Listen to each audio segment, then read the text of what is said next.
آخر تمہاری زندگی کی سب سے بڑی خواہش کا میری زندگی سے کیا تعلق ہے کہ میں اس پر برا مانوں؟ امامہ نے اس بار قدرے الجھے ہوئے انداز میں پوچھا۔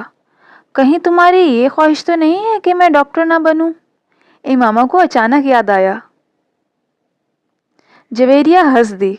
نہیں، زندگی صرف ایک ڈاکٹر بن جانے سے کہیں زیادہ اہمیت کی حامل ہوتی ہے، اس نے کچھ فلسفیانہ انداز میں کہا۔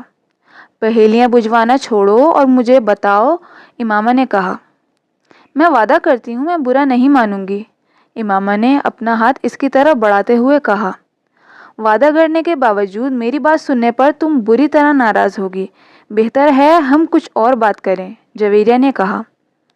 اچھا، میں اندازہ لگاتی ہوں تمہاری اس خواہش کا تعلق میرے لیے کسی بہت اہم چیز سے ہے، رائٹ؟ امامہ نے کچھ سوچتے ہوئے کہا۔ جویریہ نے سر ہلایا۔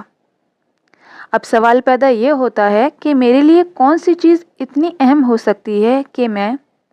وہ بات کرتے کرتے رک گئی۔ مگر جب تک میں تمہاری خواہش کی نوعیت نہیں جان لیتی، میں کچھ بھی اندازہ نہیں کر سکتی۔ بتا دو جویریہ، پلیز، اب تو مجھے بہت ہی زیادہ تجسس ہو رہا ہے، اس نے منت کی۔ وہ کچھ دیر سوچتی رہی۔ امامہ غور سے اس کا چہرہ دیکھتی رہی۔ کچھ دیر کی خاموشی کے بعد جویریہ نے سر اٹھا کر امامہ کو دیکھا۔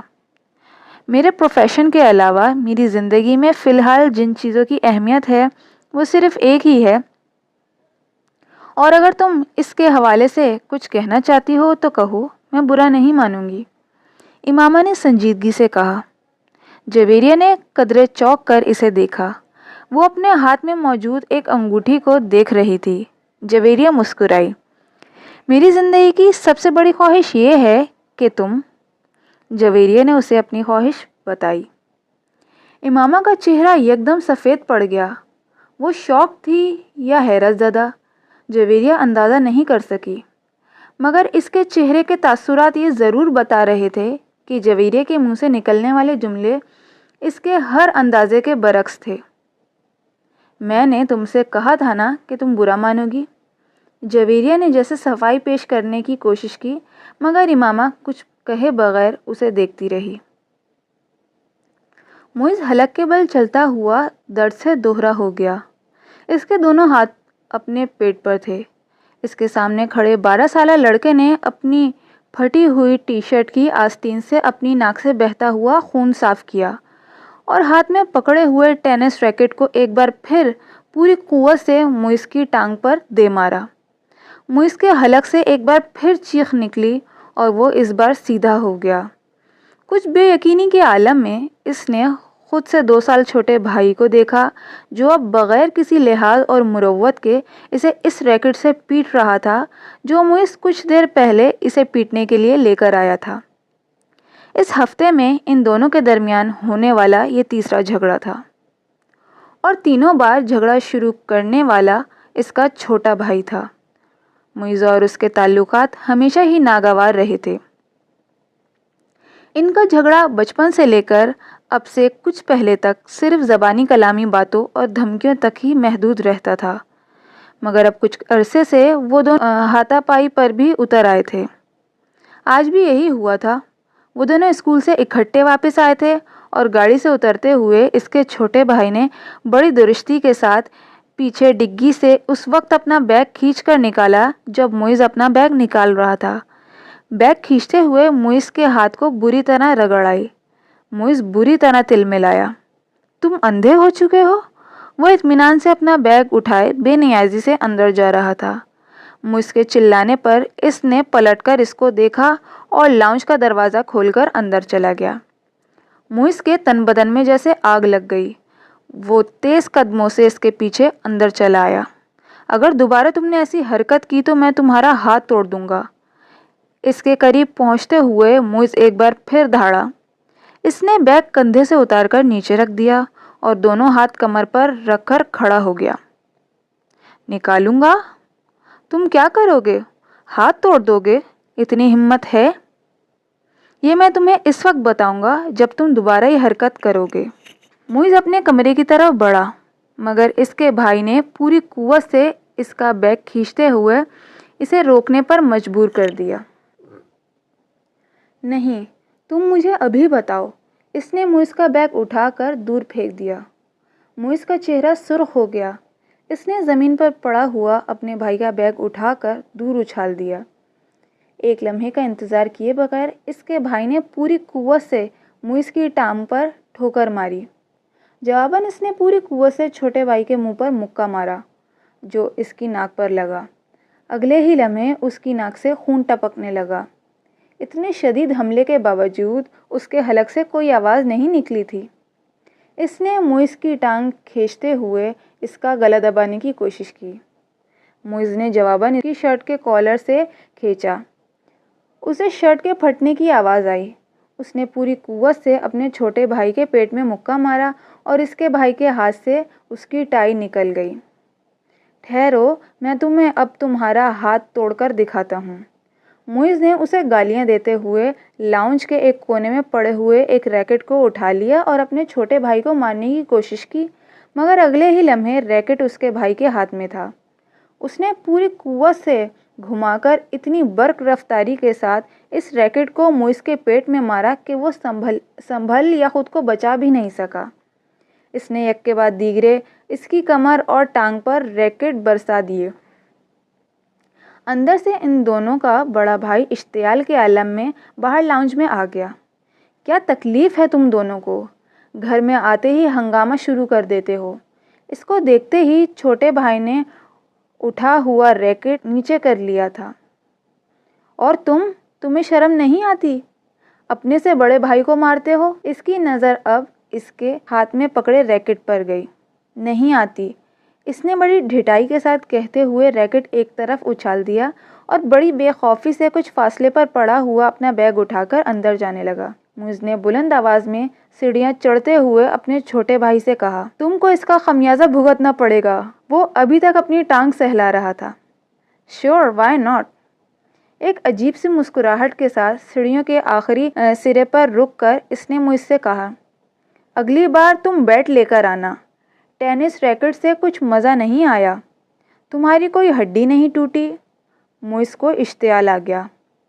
تم اپنی ناک سنبھالو، وہ یقیناً ٹوٹ گئی ہے۔ موئز غصے کے عالم میں سیڑھیوں کو دیکھتا رہا جہاں کچھ دیر پہلے وہ کھڑا تھا۔